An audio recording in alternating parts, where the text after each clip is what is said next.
नमस्कार दोस्तों, हम चालुक्य शासक पढ़ रहे थे और उसमें हम बादामी के चालुक्य पूरा कर चुके हैं और आज हम बात करेंगे कल्याणी के चालुक्यों के ऊपर। और कल्याणी के चालुक्यों की स्थापना हमने कल करवा दी थी। आज हम शासकों पर बात करेंगे और सबसे पहले शासक के रूप में 973 से 997 के बीच में वाकपति मुंज को तड़पा तड़पा के मारने वाला, उत्तम चोल को पराजित करने वाला और कर्क द्वितीय राष्ट्रकूट को खत्म करके और उसके स्थान पे मान्यखेत को अपने अधिकार क्षेत्र में लाने वाला शासक तैलप द्वितीय के बारे में बात करेंगे। और उसके बाद में सत्यासर आएगा। सत्यासर और के बाद में कई सारे शासक आएंगे, काफ़ी कमज़ोर शासक थे, लेकिन लास्ट में विक्रमादित्य षष्ठम आएगा जो कि काफ़ी मजबूत शासक था। कल्याणी के चालुक्यों में तैलप द्वितीय और विक्रमादित्य षष्ठम, इन दोनों के अलावा प्रश्न कभी बनते नहीं है।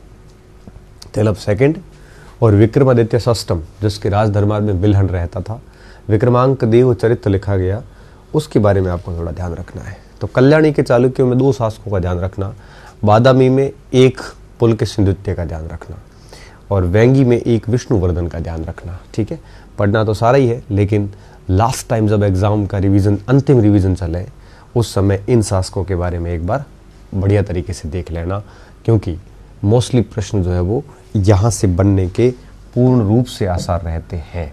ठीक है, अब आते हैं अपन तैलप द्वितीय के ऊपर।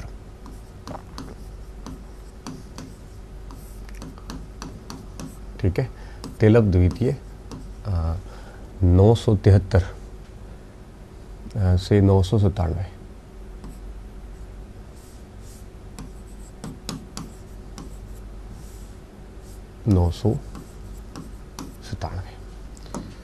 ठीक है,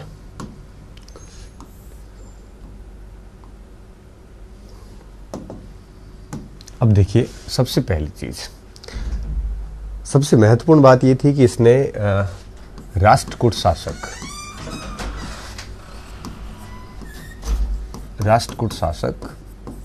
कर्क द्वितीय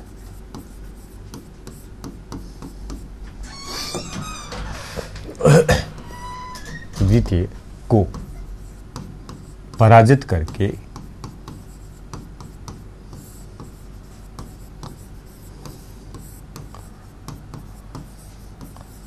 मान्यखेत, जो कि राष्ट्रकूटों की राजधानी थी, राष्ट्रकूटों में आगे पढ़ेंगे, जस्ट इसके बाद में राष्ट्रकूट वंशी पढ़ने वाले हैं, मान्यखेत पर अधिकार किया।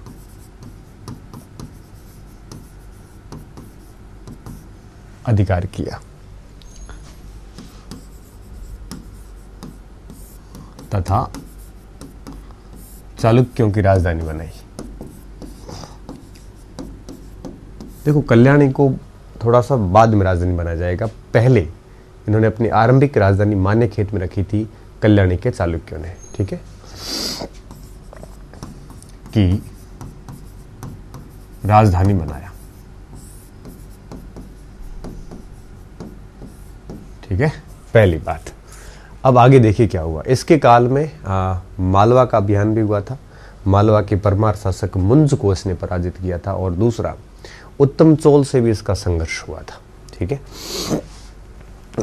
तो देखिए, तो पहली बात तो यहाँ पे ये हो गई कि मान्यखेत को इसने अपनी राजधानी बनाया। इस काल में या इसके काल के 2 अभियान महत्वपूर्ण हैं, प्रमुख है। ठीक है, 2 अभियान बड़े प्रमुख हैं। कौन से? एक है आपके मालवा के परमार शासक मुंज का अभियान। ठीक है, मालवा के परमार शासक मुंज के विरुद्ध अभियान किया।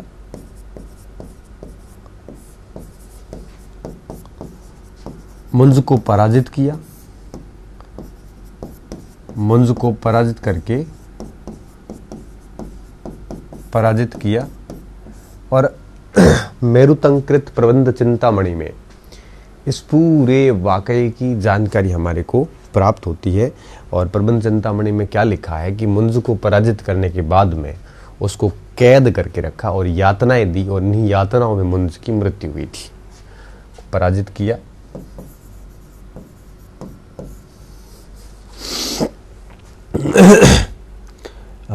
कैद खाने में यातनाएं दी,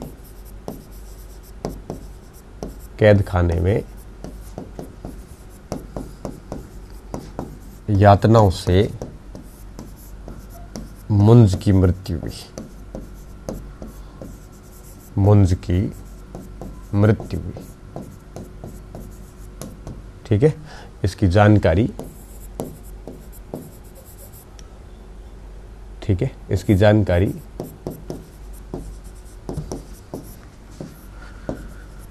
मेरुतंकृत प्रबंध चिंतामणि से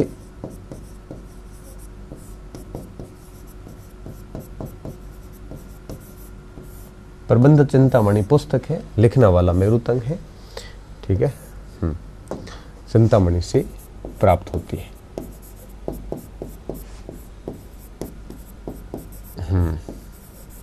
ठीक है, एक तो हो गया ये। दूसरा जो अभियान हुआ इसके काल में वो था उत्तम चौल के खिलाफ। चौल शासक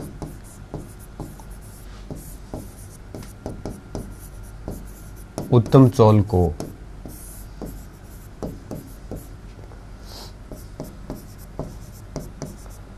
तैलप द्वितीय ने पराजित किया।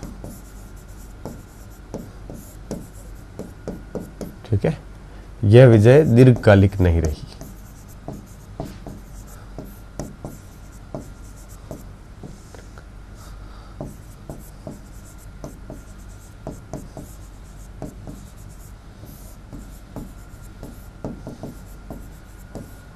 बस ये ऊपर वाली दो पंक्तियां जो आप याद रख लेना ठीक से।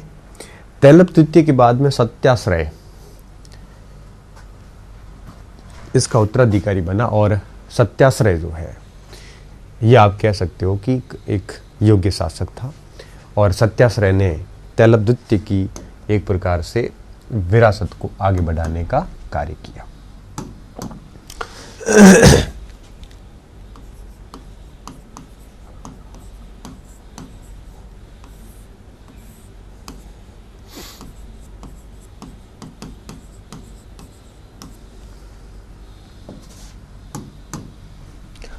अब सत्याश्रय की अगर बात करें, इसका अलंकार चरित इसकी उपाधि थी,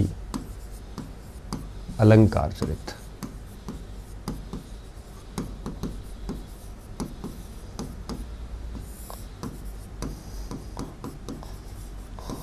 ठीक है, उसके बाद देखिए चालुक्यों को संगठित किया था इसने,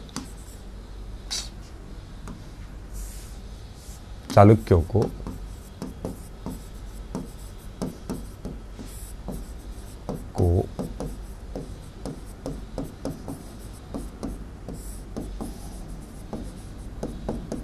ठीक है।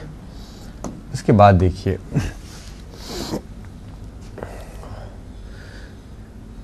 इसका उत्तराधिकारी भतीज विक्रमादित्य पंचम हुआ।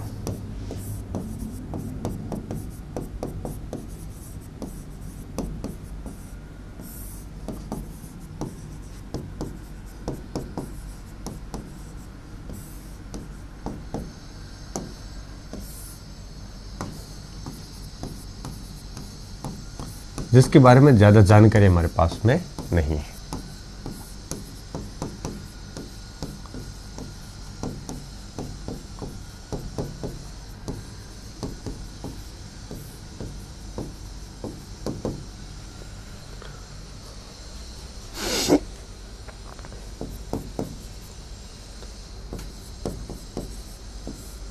ठीक है, तत्पश्चात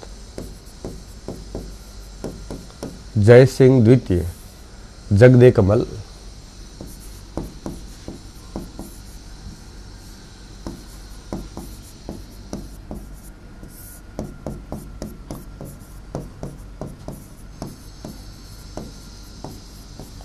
जगदेव कमल इसकी उपाधि थी, द्वितीय शासक बना।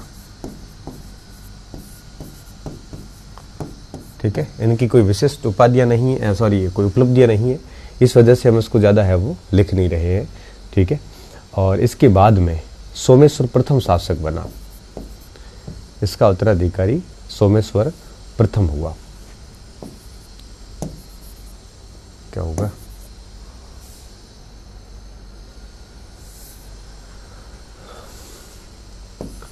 इसका उत्तराधिकारी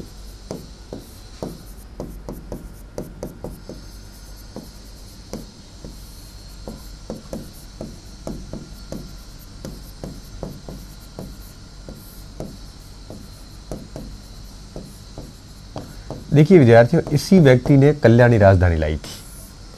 ठीक है, क्या? मानेकेट से राजधानी को कल्याणी लाया।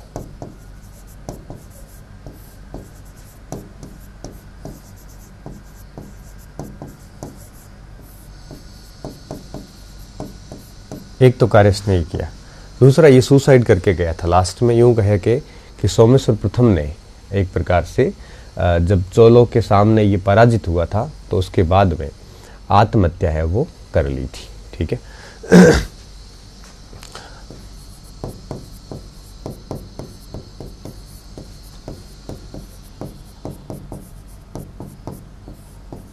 होने के बाद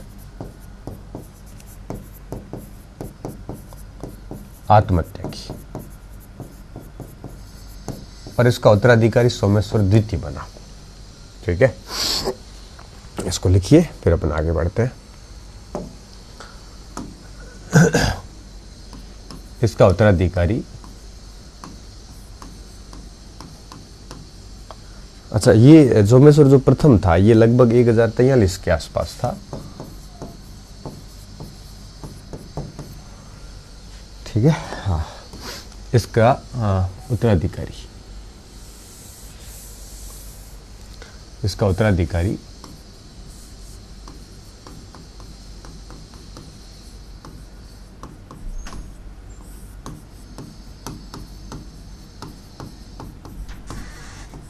इसका उत्तराधिकारी सोमेश्वर प्रथम हुआ, सॉरी द्वितीय हुआ।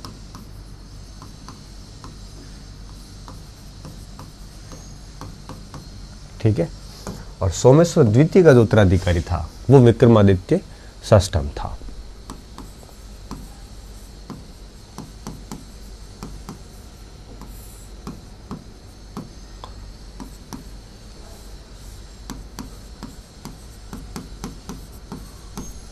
देखिए विद्यार्थियों, भारतीय इतिहास में 14 विक्रमादित्यों के नाम मिलते हैं। ठीक है, इन 14 विक्रमादित्यों में से 6 विक्रमादित्य जो है वो आपके 6 या 8 आगे मैं देखता हूँ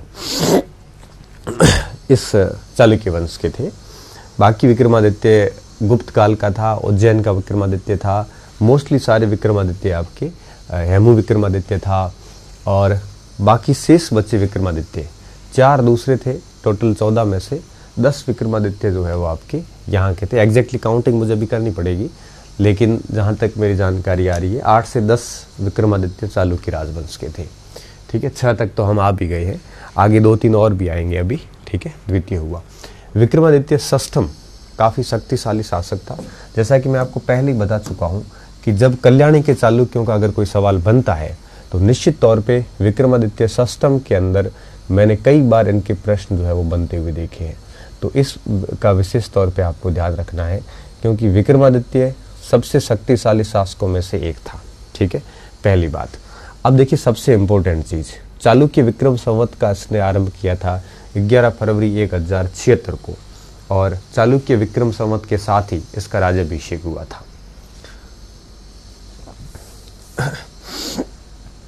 11 फरवरी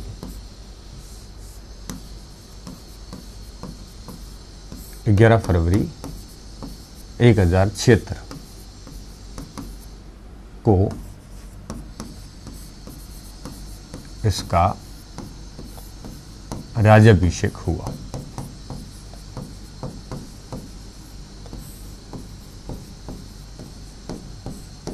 ठीक है,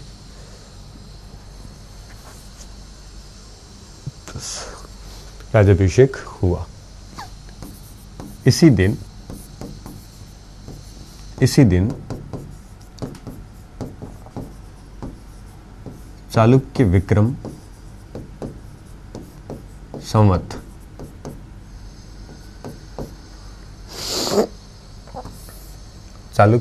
संवत आरंभ किया गया था।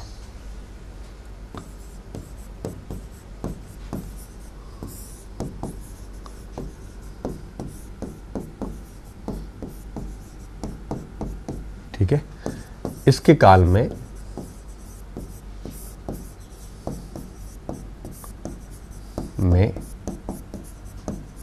निम्न कार्य हुए। अब इसके कार्य बहुत महत्वपूर्ण है। ठीक है, पहली चीज, छोटे भाई जय सिंह का विद्रोह इसने शांत किया। 1083 ईस्वी का जय सिंह का विद्रोह शांत किया।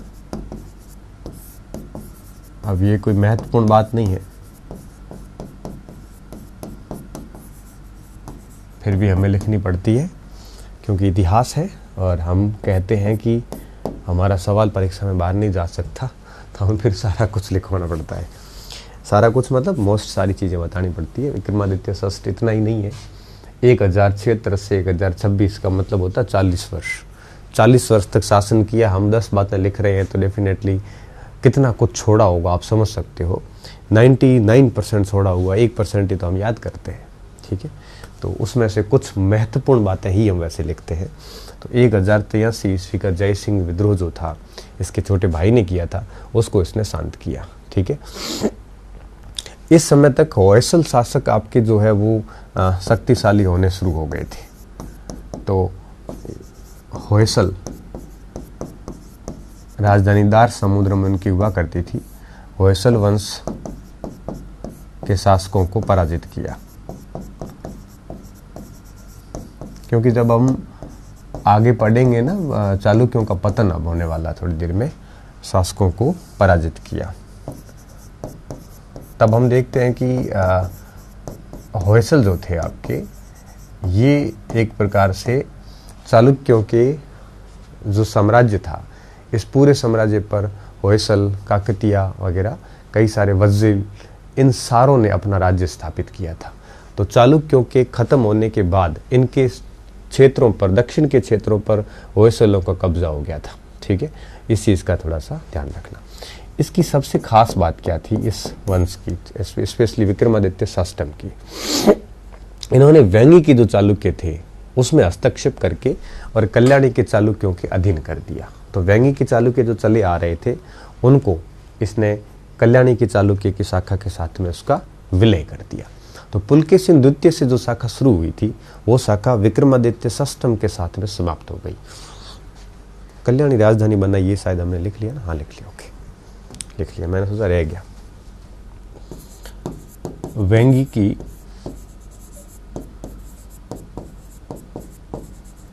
चालुक्य शाखा का विलय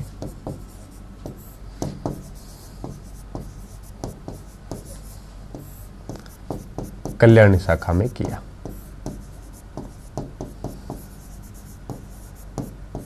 ठीक है, तो कल्याणी की शाखा, अब आपकी वेंगी की शाखा का स्वतंत्र अस्तित्व है वो नहीं रहा, अब वो कल्याणी की शाखा के साथ में हो गई थी। ठीक है, ये इसका एक और पॉइंट।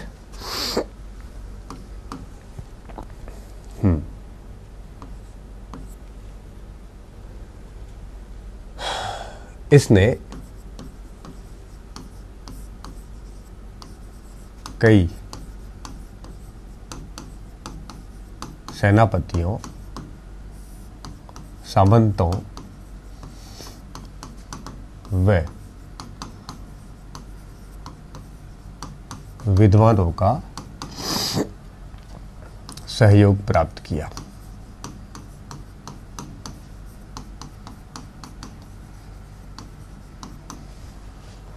सहयोग प्राप्त किया। ठीक है, क्या होता है कई बार ऐसे बोर्ड के अक्सर कट जाते हैं और मुझे पता नहीं चल पाता कट रहे हैं कि सही चल रहे हैं। ठीक है, देखता हूँ एक मिनट। अगर ऐसे कटना शुरू हो जाए ना तो बहुत दिक्कत हो जाती है बच्चों को, फिर तो पीपीटी प्रिंट करवाते हैं उनको। अनंत पाल ये सबसे विश्वसनीय मित्र था इसका, अनंत पाल। और कौन था? वामन, लक्कन, नारायण और विल्हण, जिसे इसने विद्यापति की उपाधि दी थी।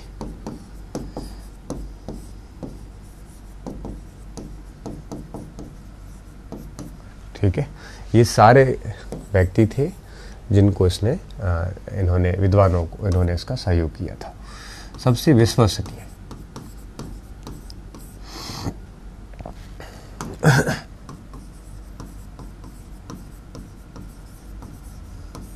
ठीक है, इसकी कई सारी रानियां थी। रानियों को भी इसने अपने यूं कहिए कि मंत्रालयों में और ऐसे कहिए कि शासन में रानियों को कई बड़े पद जो है वो दिए थे। ठीक है, ये बात भी हम यहाँ लिख लेते हैं।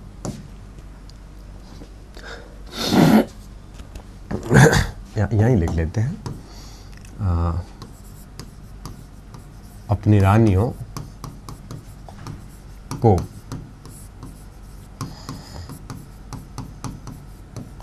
शासन में बड़े पद दिए थे। ये प्रशासन में हम पढ़ेंगे, लेकिन अभी खाली इतना ध्यान रखना। ये एक सवाल ऐसे आता है कि निम्नलिखित में से किस राजवंश में प्रशासन में महिलाओं का अहम रोल हुआ करता था? इस प्रकार से एक प्रश्न आता है, तब ये चालुक्य वंश से इसका उत्तर निकल जाता है। ठीक है, इसका थोड़ा सा ध्यान रखना। अब विक्रमादित्य षष्ठ के बाद में, अब इस अष्टम के बाद में सोमेश्वर शासक बनता है और सोमेश्वर तृतीय शासक बनता है।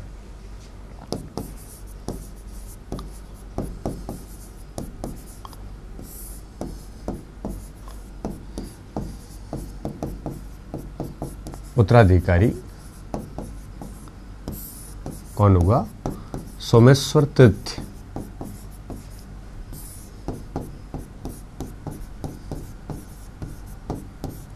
ठीक है, सोमेश्वर द्वितीय था, हमने ले लिया ना आगे। सोमेश्वर प्रथम, सोमेश्वर द्वितीय। ठीक है, इसकी खास बातें क्या थी? इसने त्रिभुवन,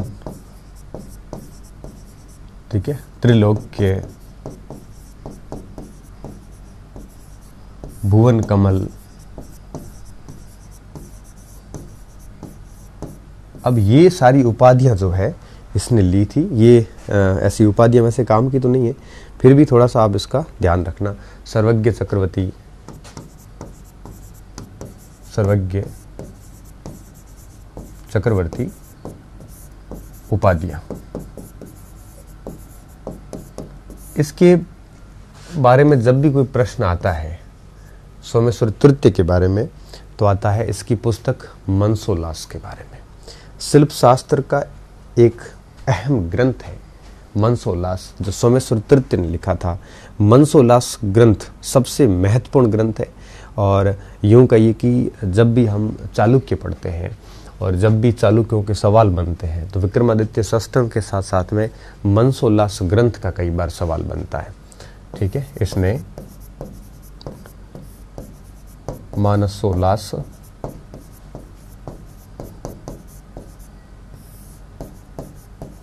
ग्रंथ की रचना की। यह शिल्प शास्त्र का ग्रंथ है।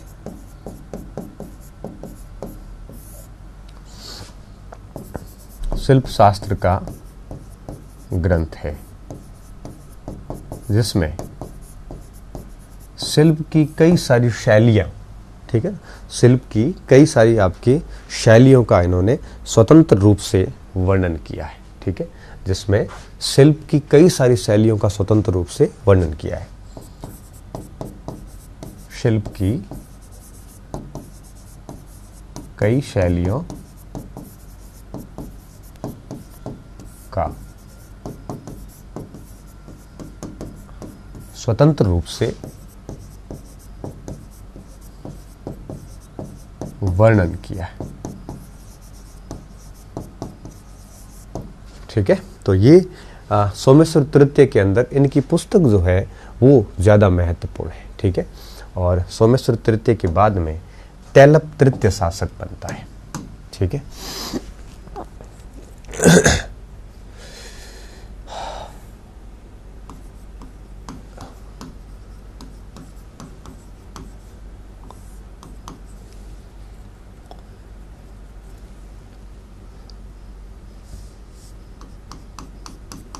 के बाद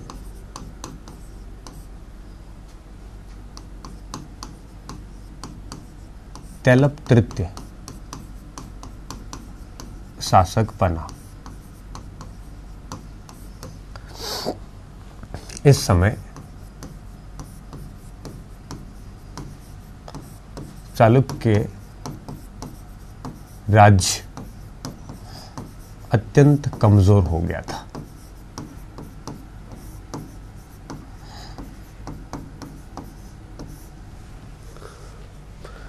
कमजोर हो गया था।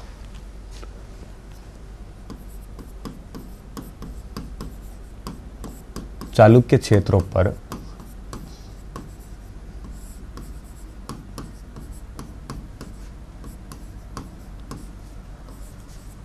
कलचुरी शासक वजिल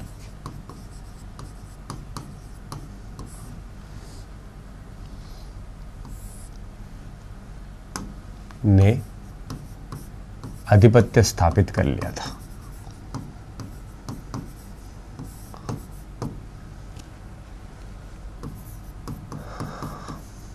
स्थापित कर लिया था।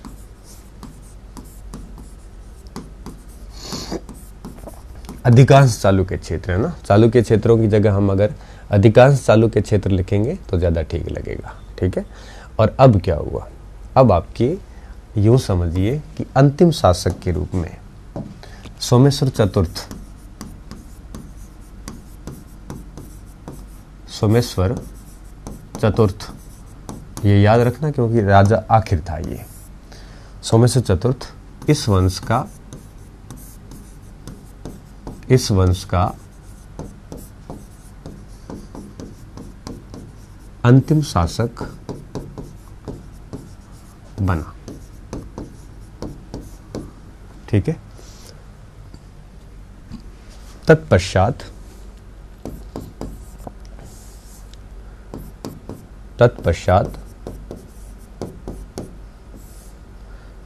चालुक्य क्षेत्र उत्तर में देवगिरी के यादवों के अधीन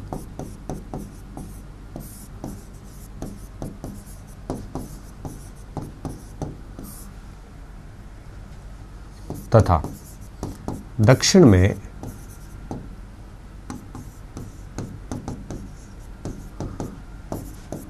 होयसल वंश, चालुक्य क्षेत्र उत्तर में होयसल वंश के अधीन आ गए। होयसल वंश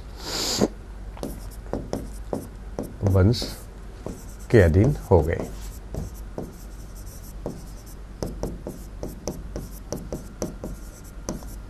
ठीक है, अब इसको अगर मैप से देखें ना, तो जैसे मान लो कि ये चालुक्य है।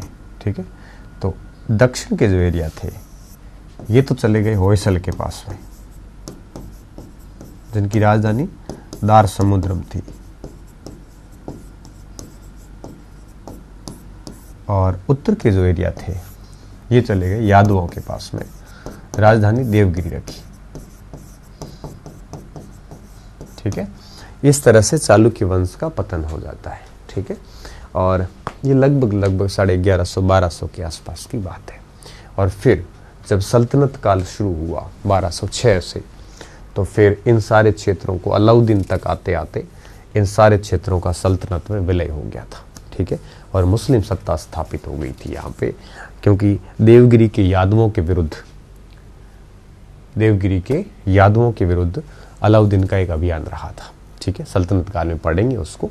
तो एक प्रकार से आप कह सकते हो कि ये क्षेत्र आपके यादवों और दार समुद्रम के होयसल के अधीन चले गए, परंतु आगे जाकर यही क्षेत्र वापस आपके किसके अधीन हो गए? ये सारे क्षेत्र आपके सल्तनत राज्यों के अधीन हो गए थे।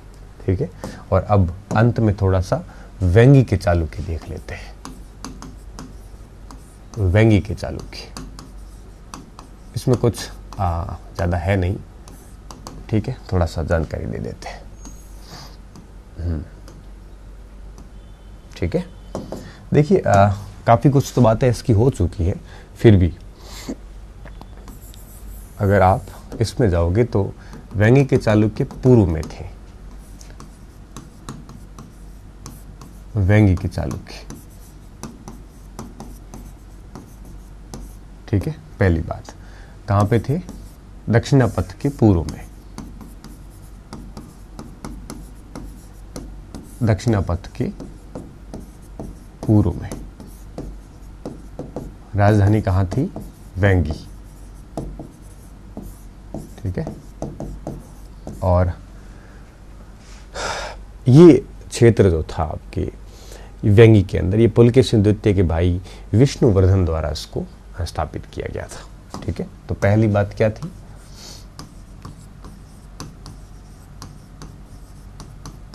पुलकेशिन द्वितीय के भाई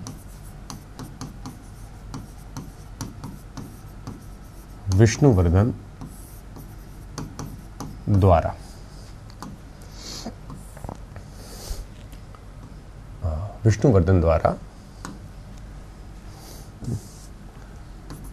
इस शाखा का आरंभ किया गया।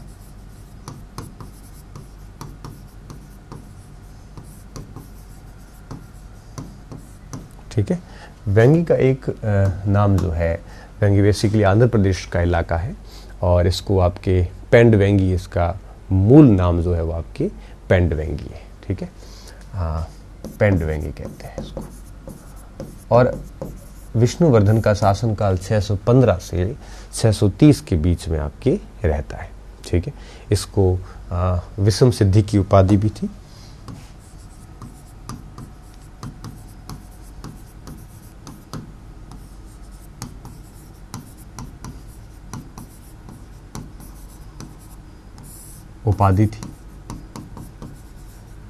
पल्लवों को पराजित किया था। उसमें स्पेशली नरसिंह वर्मन और था,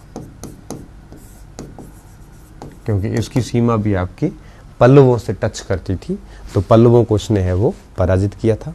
तो इस प्रकार से बाकी इसकी उपलब्धियां जो है वो एक प्रकार से यूँ कह सकते हो नगण्य उपलब्धियां रही।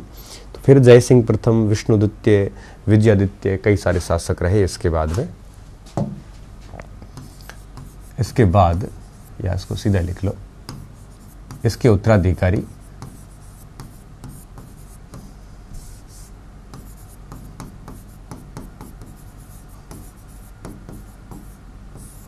ठीक है, अब इसके कई सारे उत्तराधिकारी रहे, कोई एक आधा उत्तराधिकारी नहीं रहा। धीरे धीरे आप देखोगे, अगर मैं कुछ नाम आपको बताऊं यहाँ पे, तो जयसिंह प्रथम, विष्णुद्वितीय, विजयादित्य, है ना, जयसिंह प्रथम, विष्णुद्वितीय, विजयादित्य, ठीक है, और भी कई सारे शासक हैं, नाम लिख लेता हूं मैं। भीम प्रथम, विजयादित्य चतुर्थ, ये विजयादित्य थर्ड था, फिर भीम द्वितीय, फिर विजयादित्य चतुर्थ। ठीक है, अब इनकी डिटेल जानने की हमारे को ज़रूरत बिल्कुल भी है नहीं। अम प्रथम, द्वितीय, है ना, ओहो कितने हैं? अम प्रथम, द्वितीय दानार्णव, ठीक है, दानार्णव। इसके साथ साथ में आपके चोड़ भीम, शक्तिवर्मन प्रथम, चोड़ भीम, ठीक है, और शक्तिवर्मन प्रथम,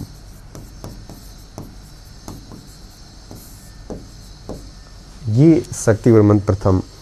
इसके साथ साथ आपके राज नरेंद्र जैसे शासकों ने शासन किया, ठीक है, और विजयादित्य सप्तम तक यहाँ पे आए।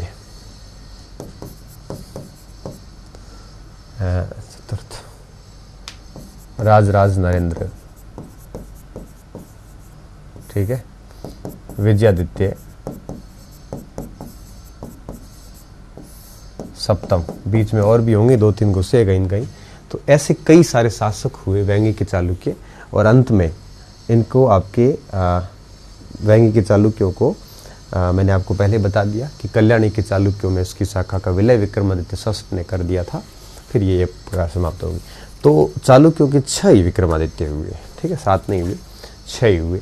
6 चालुक्यों के थे, एक गुप्तकालीन हो गया, गुप्तकालीन 2 हो गए विक्रमादित्य, ठीक है, शायद स्कंद गुप्त की भी हमने लिखी है, 2 गुप्त काल के हो गए, 2, एक आपके 6 ये हो गए 8, एक हेमू हो गया 9, और 3-4 और हैं, कभी इसकी लिस्ट पर भी डिस्कस करेंगे हम।